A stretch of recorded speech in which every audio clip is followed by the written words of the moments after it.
Welcome everyone to the Naroditsky Memorial 2026. It's time for Blitz now, and we have Hikaru Nakamura who's here.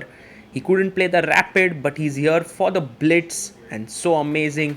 In round 1, he faces Irene Sukandar, a top Indonesian player, and this is going to be a fun 3 minutes plus 2 seconds increment. Always nice to see Hikaru in action. And before we get the proceeding started, we have Daniel Naroditsky's mother here making the first move on the board, pawn to e4. Danya, so loved by everyone, and everyone's come here in Charlotte to honor his memory and his legacy. Handshake, and off we go. Hikaru opens with e4, e5, knight to f3, knight c6, and we have the 4 knights on the board. Hikaru plays g3. A good idea for round 1. You don't want to play anything too theoretical. Just play bishop g2 castles. Irene brings her bishop out. Bishop goes to g2. Black usually does not have any problems in this opening. Put your pawn on d6, castles, other bishop opens up. He plays d3 now, defending the pawn. The idea could be to win this bishop, so Irene makes a square for the bishop to go back. h3, stopping bishop g4 and knight g4 ideas. Castles, white castles as well. And now, important moment. What should black plan? Do you want to move your knight, try for f5? That doesn't seem great. Pushing d5 also doesn't look very likely. And that's why you can see Irene has stopped a bit. One plan can be h6, bishop e6, queen d7. Yes, that's what she does. Because if she plays bishop e6 directly, knight would come to g5. Now it's white's turn to think. Sometimes they play king h2. Hikaru goes knight h4, logical move, freeing the f pawn. Bishop comes up to e6, and now very likely that we will see king to h2. I like the speed at which Hikaru has been playing here. Irene has taken some time in the opening. Knight to d5. Hikaru pushes forward. Of course you can't take with the knight because pawn takes and then your two pieces are forked. But there is a possibility to take bishop d5. Now, it doesn't seem very normal and natural to give up your bishop, but there it seems possible, and Irene does it. Very good decision by Irene. Knight e7, attacking the d5 pawn twice, pawn to c4 played. And now, how should black continue? Queen d7 quickly played, king h2, trying for f4, but now knight to f5. Well, I love how Irene has played this opening. I must say that she's managed to kind of outplay Hikaru slightly out of the opening. Knight f5, queen f5. And yes, white has the bishop pair, but look at black pieces. They're so amazingly placed. She finds knight f5. For Hikaru now, the question is, should he take on f5? Should he come back with his knight to f3? And he has more time on the clock, so it's good to invest here. One plan could be to take and push f4, opening up the f file. And he takes, queen takes, and well done, f4. But now, let's say you can't play e4 because of g4, and then you lose the e4 pawn. So you can't keep the position closed. If you take on f4, then bishop f4, suddenly white is better with d4 coming in. I mean, the best move is bishop d4. After fe, you take with the queen and the bishop controls here. But Irene goes rook a e8. And now Hikaru can play g4, kicking the queen away. And all of a sudden, you start feeling that white is the one who's going to call the shots after fe. Queen goes back, fe, rook opens up, bishop opens up. That's the reason why bishop d4 would have been so nice, because every time you take here, I can take with my bishop at giving a check, defending the knight. But these little moves kind of elude you during blitz when you have little time to make your decisions.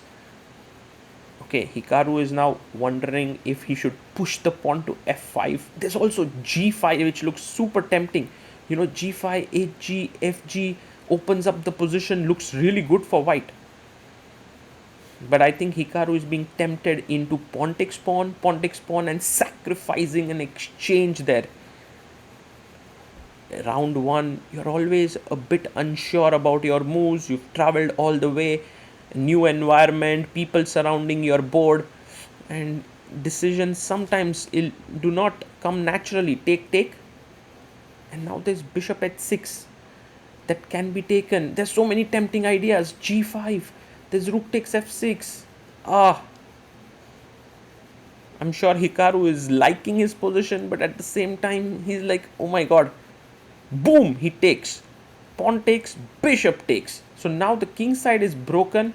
You get back your exchange. But you know what? Black is doing okay. And Irene must recognize it. The only reason that black is doing okay is because the dark squares around the white king are weak. So when you take this, you'll be left with a light squared bishop. And Hikaru would love to put his bishop here. Which is the reason why you need to go e4 right away. If Irene plays e4, she's still in the game. Boom, e4. What a move by Irene Sukandar. Brilliant chess. Because now the dark squares are open. Takes on f8. Okay, take with the king. Get your king to safety. You will be few pawns down. 2 pawns down to be precise.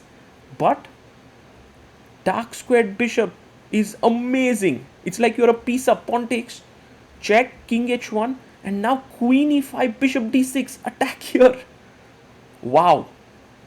And you know what? You can bring your king to e7, switch your rook to h8 to attack here. And I must commend Irene for her great understanding here. Queen e5 played. Hikaru goes queen e2. And now bishop d6. His idea is to play bishop f3 so he can control the square on h2. Well, Irene needs to make her move. Bishop d6 quickly. She plays with 24 seconds on clock. Hikaru has 42. King e7. The idea which we were mentioning about rook h8. Maybe you can go c5, bishop c5, queen h2 to trade the queens. But that's so difficult. I think Hikaru, if he was in like completely top form, he would have found it, but no, he doesn't find it. Bishop c5 by Irene, giving a check. Hikaru goes king f1. He's risking it. The rook is coming. The queen is coming in. And Irene plays queen d4. She's playing on the dark squares.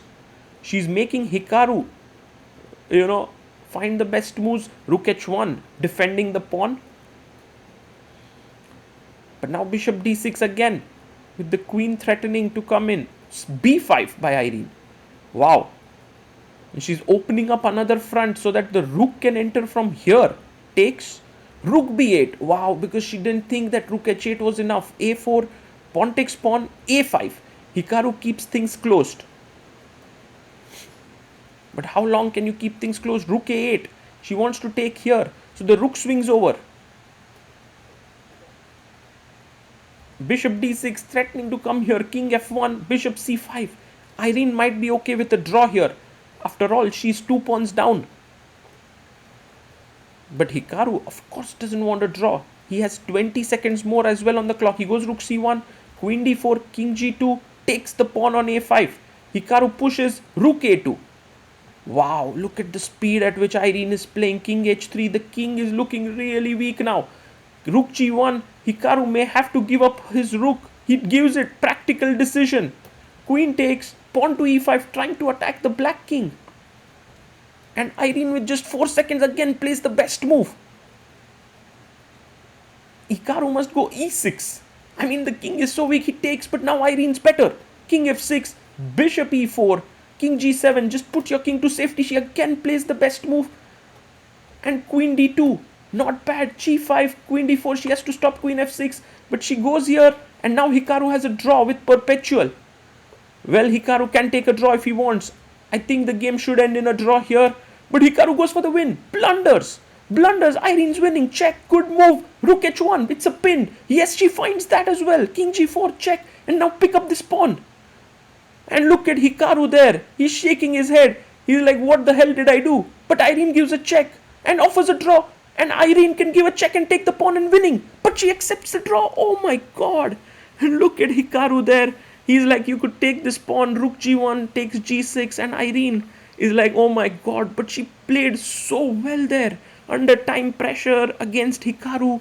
And Hikaru, well, he made the very smart move at the end, offering a draw to Irene, and the game ends in a draw. Amazing play by both of them for round one, and truly, I mean, exciting blitz, something that is worthy of the Daniel Naroditsky Memorial Tournament, the opening round.